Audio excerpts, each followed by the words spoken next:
An election is likely only days away, so it looks like Premier Danielle Smith will get what she's calling for, which is an electoral test for the government formed by Mark Carney. But what might this mean for Alberta if the Liberals win? Well, to discuss this more is the Alberta legislative correspondent for the National Post, Tyler Dawson. Tyler, welcome back. Great to have you. Thanks for having me. Of course. Okay, so Tyler, if the Liberals do win, what could this mean for the province? Could we see some more or at least different Alberta cabinet ministers? What do you think? Well, it's really hard to say. The Liberals are growing in the polls generally across Canada. There's been some polls in the last couple of days that have shown the Liberals actually pulling ahead of the Conservatives. That is not the case in Alberta, which I don't think will be any surprise to anybody who's followed Alberta politics for the past 60 years probably. The Conservatives, I think, are sitting at about 55% support in Alberta, and the Liberals at about 30-ish% in Alberta. That's actually an improvement for the Liberals in Alberta over more recent polling. So the Liberals are doing better in Alberta than they were. They're still, totally swamped by support for the Conservatives. What that really means in terms of representation is, is there enough support in sort of any one or two or three or four ridings where a Liberal candidate could win? For example, right now, Calgary Skyview has a Liberal MP, and Edmonton Centre has a Liberal MP, and then there's two ridings in Edmonton that have New Democrat MPs. So, are those sort of trends going to be sustained? I mean, maybe. Maybe not. Of course, Randy Boissonneau is the Edmonton Centre candidate, and he's faced a lot of controversy recently, so it's hard to say if he'll win. And then George Chahal, the fellow in Calgary Skyview, that riding's actually changing around. There's a good chance that Chahal's going to run in a new riding called Calgary McKnight. The reason for that is because Alberta's population is growing, and it's grown a lot. And every 10 years, the census figures are used to redistrict our ridings. And so Alberta in the 2021 election had 34 members of parliament. In this election, it's actually going to be 37. So there's going to be 3 more MPs going to Ottawa from Alberta. That just changes the political calculations a little bit in some of these ridings, because some populations have been hived off into new ridings, some populations are being added into old ridings. So it's a really complicated picture at the moment that you don't really get at from those high level sort of public polling figures, right? Because that's sort of province-wide. But then what you're really looking at is, in some cases, only a few hundred votes in these specific ridings that are determining who wins that election. So very hard to see. Certainly, if the Conservatives win the election, they're going to have, probably at least 30, 34 members of parliament to pick from for cabinet. If the Liberals end up winning the election, they'll maybe have 1 or 2, maybe 3. I mean, it's been about 50 years since the Liberals have elected more than 4 candidates in Alberta. Wow.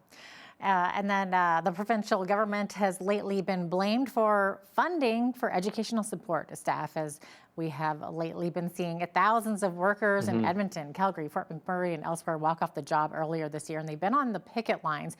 But this massive educational support staff strike looks like it's slowly drawing to a close. So, Tyler, this is a relief for parents, obviously. It certainly is. My friends who are parents have been talking about this a lot. It's been thousands of people. They've been off the job for, in some cases, a couple months, I think. And obviously, middle of the school year, that causes a bit of strain on the school system. And so the Canadian Union of Public Employees represents most of these workers. These are admins, assistants, custodians, educational support of sort of all kinds here, and they're represented by CUPE and in the negotiations with the school boards. The Catholic School Board and the Secular School Board as well. The province is not sort of directly involved, but they're going to be involved because, of course, they give the money to school boards to manage and things like that. So, and there's, been accusations that they've been meddling in negotiations and that sort of thing. So this is, even though this is a very local political issue, it, of course, reflects back on the province. And that is sort of the province's where they're getting caught up in it, so to speak. But it does seem like it's slowly coming to an end. I think Fort McMurray was the first to sign deals, both the Catholic School Board and the Secular School Board, followed by Edmonton.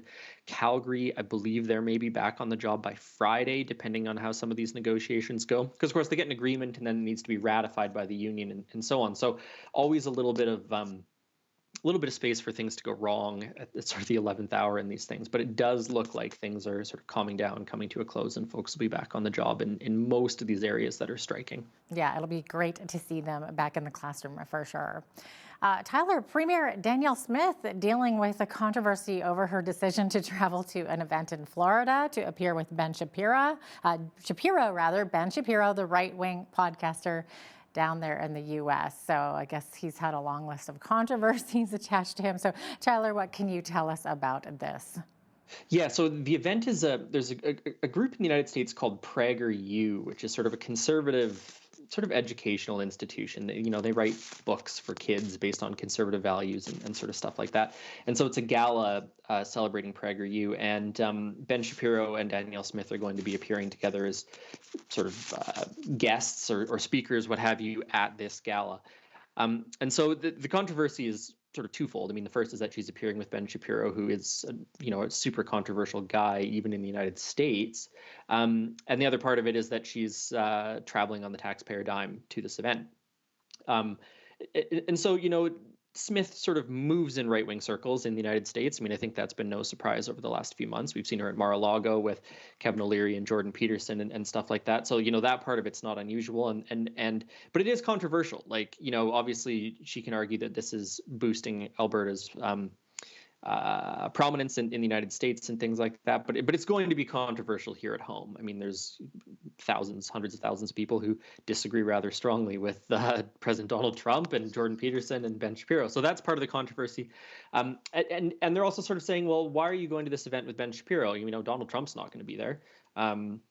None of the people necessarily need to be talking to her are going to be there. But she's saying that, no, look, this is another opportunity to talk about tariffs. This is another opportunity to talk about trade between the United States and Canada and oil and gas, and maybe it'll catch the ear of people in power. So that's sort of the debate that's going on. She's obviously having to defend herself. The NDP is obviously attacking her on it, and that's just sort of the way of the world. But not the first sort of controversy. I mean, she was criticized for going to Mar-a-Lago a couple months ago too. So it's more the same to some extent. Yeah, exactly. Tyler, the province just announced some joint funding with the feds to get the long-awaited Green Line running in Calgary, or built. I guess this was just announced Tuesday, but it took the Calgary mayor and council by surprise, and they seem a bit upset at the province about this. Why? Yeah, Can you tell us anything? Yeah, I mean, they've been upset with the province for a while. The province sort of came in last summer and said, look, this plan is a disaster.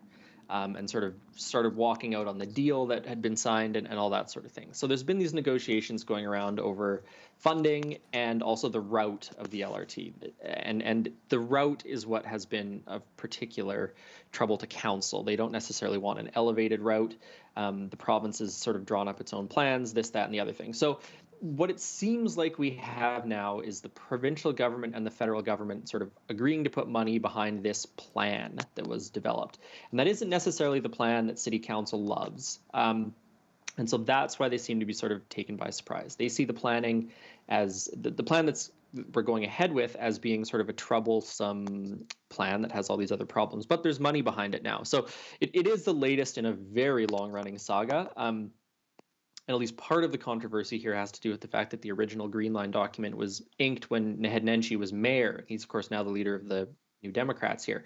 So there's the political angle to it as well. They're trying to pin the problems of the Green Line on Nenshi, while also trying to get this project built for Calgarians. So super confusing. I don't know if anyone is particularly thrilled about the way all of this is going down. Oh, well, we'll see, I guess.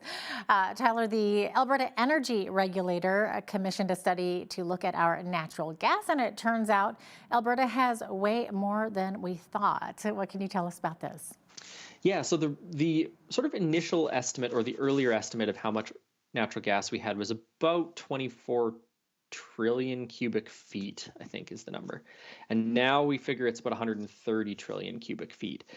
That's actually still a lot less than British Columbia, which has closer to 600 trillion cubic feet. But it is, obviously about a six-fold increase for what Alberta estimates its reserves to be at. And so you can imagine the implications of that. Do we have more natural gas operations? Do we export more natural gas? Do we sell more natural gas? Where is it going to be in demand?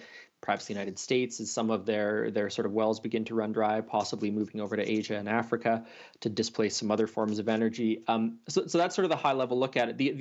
The remaining question, I think, is how much of that natural gas is accessible, and how much of that natural gas is accessible at a reasonable price point. And that's a little bit what happens with these sort of things. If the price of natural gas is extremely high, then all of a sudden you have a market case for getting at difficult to access natural gas.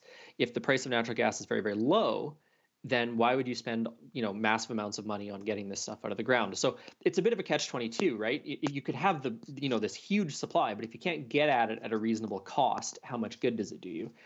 So I think those are some of the questions that are going to be sort of looked at in the future. Is we have all this. To what extent is it financially and economically, is it economical to get it out of the ground and try and sell it? Yeah, and speaking of which, Alberta has an orphan well problem caused by oil companies not cleaning up after themselves. And a draft report obtained by the Canadian press suggested setting up government-owned corporations using money from industry, but backstopped by tax dollars. But this isn't a popular idea with Energy Minister Brian Jean. So what does Premier Smith have to say about all this? Yeah, so Premier Smith has said, look, we have a report coming. It'll be released next month. It's going to give us a range of options on how to deal with these orphan wells. The draft report, one of the recommendations it makes is to sort of put public money in some fashion towards the cleanup of orphan wells. This has, as you said, always been really, really controversial. I mean, oil companies are obligated to clean up after themselves. Part of the orphan well problem, though, is that some of them were created, drilled, left behind before these rules came into place. You can imagine 30, 40 years ago, environmental concerns were a lot lower on the list of priorities. And so there's been talk over the years of there being some sort of public money put towards it, and it has never been particularly popular. What Brian Jean has said is, no, we are not going to be putting public money towards this. So he's come out quite firmly and said that. And so they're going to be held to that, I think, over the next little while. But we'll have to wait till next month to know exactly what the report's recommendations are and exactly what the government's response is. But certainly they're getting out ahead of it a little bit by saying, no, we're not going to be doing this. Yeah, wow. Okay, so Danielle Smith's office, they're getting a $4.8 million budget increase. So where is this increase coming from, Tyler? Yeah, they say it's coming from the energy minister's office primarily because Smith has sort of taken over some of these, I don't know, let's say marketing and sales portion of the energy minister's job. But, the event with Ben Shapiro we just alluded to, the trips down to various industry conferences in the United States, things like that. So that is where they say this money's coming from. And they also say that it'll be used to sort of fold in the Canadian Energy Centre, which people may remember as Jason Kenney's energy war room.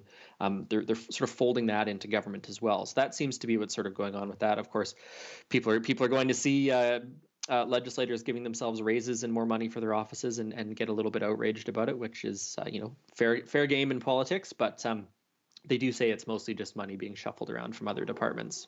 All right. Well, the province has reported cases of measles, and some are in favor of using vaccines as a way to deal with it.